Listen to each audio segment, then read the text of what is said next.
जय हिंद देशवासियों। सबसे पहले तो सभी देशवासियों को सेना दिवस की हार्दिक शुभकामनाएं।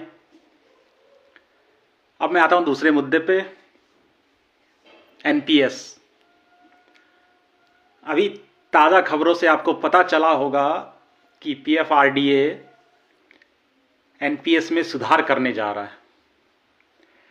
ये कभी एनपीएस की जगह यूपीएस ला रहे हैं, कभी एनपीएस में सुधारों की बात कर रहे हैं। अरे तो इसको खत्म करके सीधा ओपीएस ही दे दो, क्यों झंझट पाल रहे हो। लेकिन ऐसा कभी होगा नहीं। ये एनपीएस अब कभी नहीं हटेगी। उसका कारण बताता हूं मैं। क्योंकि ये एनपीएस इस देश के व्यापारियों के लिए भी बहुत फायदेमंद है और इस देश की सरकार के लिए भी बहुत फायदेमंद है। देश की सरकार के लिए नहीं, सत्ता दल के लिए ज्यादा फायदेमंद है। आज मैं जो खुलासा करने जा रहा हूं, जिस गहराई पे मैं बात करने जा रहा हूं, इस देश के बड़े बड़े बुद्धिजीवी वहां तक कभी पहुंचे नहीं। इस देश का कोई विश्लेषक आज तक इस बात पे बोला नहीं है। जो एनालिसिस मैंने किया है और इस एनपीएस के पीछे के खेल का जो खुलासा मैं करने जा रहा हूं, आज तक किसी ने नहीं किया। एनपीएस क्या है? देश के लाखों कर्मचारियों का हर माह कंट्रीब्यूशन होता है इसमें।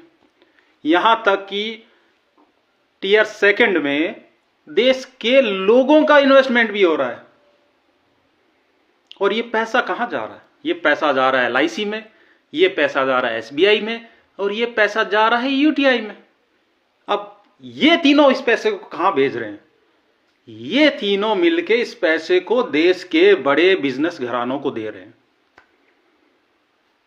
आप एक बार सोचिए, एलआईसी लोन देता है, एसबीआई लोन देता है। यदि इनमें से किसी बड़े बिजनेस घराने को बड़ा पैसा चाहिए, हजारों करोड़ में, क्या करेंगे? बैंकों से लोन लेंगे।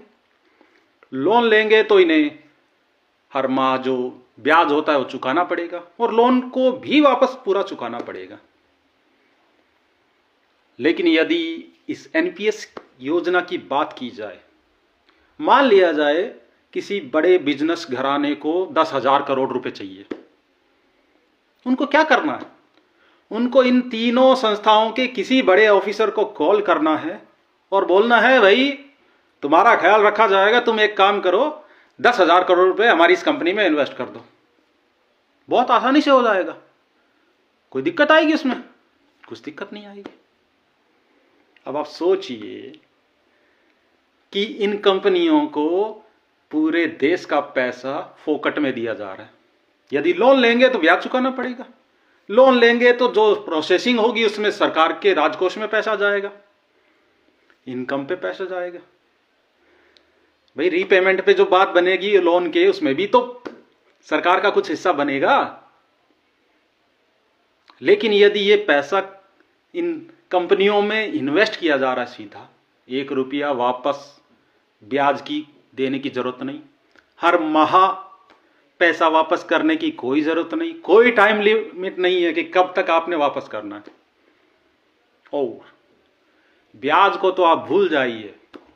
यदि ये तीनों संस्थान किसी कंपनी में पैसा इन्वेस्ट कर रहे हैं, मान लिया जाए 10,000 करोड़ रुपए, और उस पैसे की अगर वो वैल्यू 8,000 करोड़ आ जाए, ब्याज को भूल जाइए, मैं कह रहा हूं मूल राशि भी कम अगर हो जाए, तो ऐसा कोई कानूनी प्रावधान नहीं है जो उस कंपनी पे दबाव डाल सके कि नहीं भैया हमारे मूल तो वापस कर दो। नहीं होगा ऐसा। और अब बात आती है कि जब इतनी शानदार स्कीम देश की सरकार ने इनको दे रखी है, तो भैया रिटर्न में वो भी तो कुछ करेंगे। तो रिटर्न क्या होता है उनका? रिटर्न होता है वो इनके सत्ता दल के जो पार्टी फंड्स होते हैं वहां चंदा देते हैं। यानी मिल बांट के खाया जा रहा है देश का पैसा। जो पैसा देश के राजकोष में आना चाहिए वो पार्टी फंड में जा रहा है। तो इतनी शानदार योजना जो इस देश के व्यापारियों के लिए फायदेमंद है, जो इस देश के सत्ता दल राजनीतिक दलों के लिए फायदेमंद है, वो क्यों बदलेगा कोई? परेशान तो कर्मचारी होगा ना भैया। कितना शानदार खेल खेला जा रहा है, विचार कीजिएगा इस पे एक बार। और जो विरोध करेगा वो तो भैया निपटाया जाएगा। इस देश के हालात इतने बुरे, मैं आपको एक कहानी सुना रहा हूं। कहानी क्या हकीकत है, अभी ताजा सूचना पहुंची है मेरे पास। आप एक बार कल्पना कीजिए कि ये एनपीएस जो है ये सरकार की योजना है, और अगर आप ओपीएस मांग रहे हो, इसका मतलब एनपीएस का विरोध कर रहे हो, तो क्या इस कारण आपको बड़ा पनिशमेंट दे दिया जाएगा सरकार की तरफ से?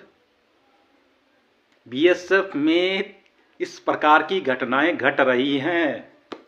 एक ताजा प्रकरण आया है मेरे सामने।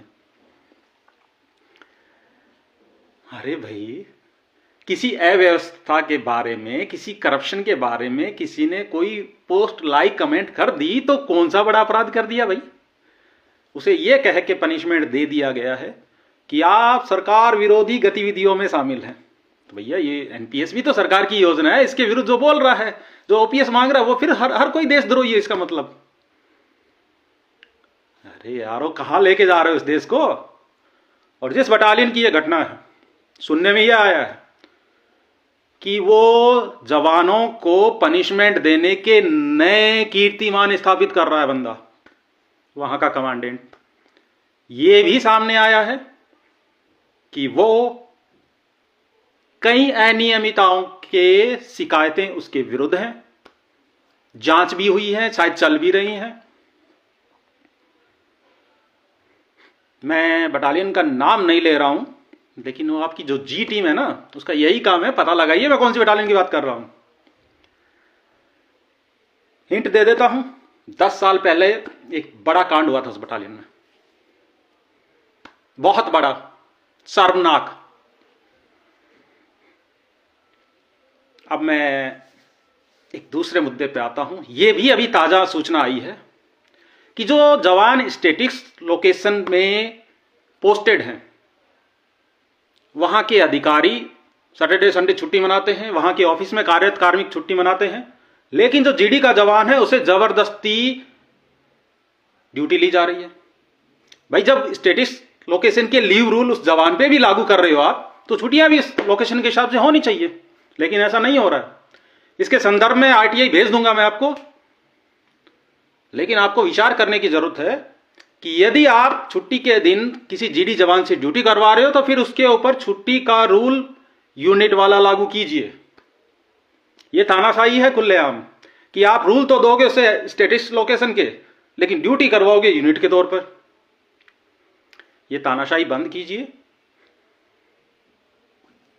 क्योंकि अंत जरूर होता है तानाशाही का, आज नहीं तो कल होगा। जय हिंद देशवासियों।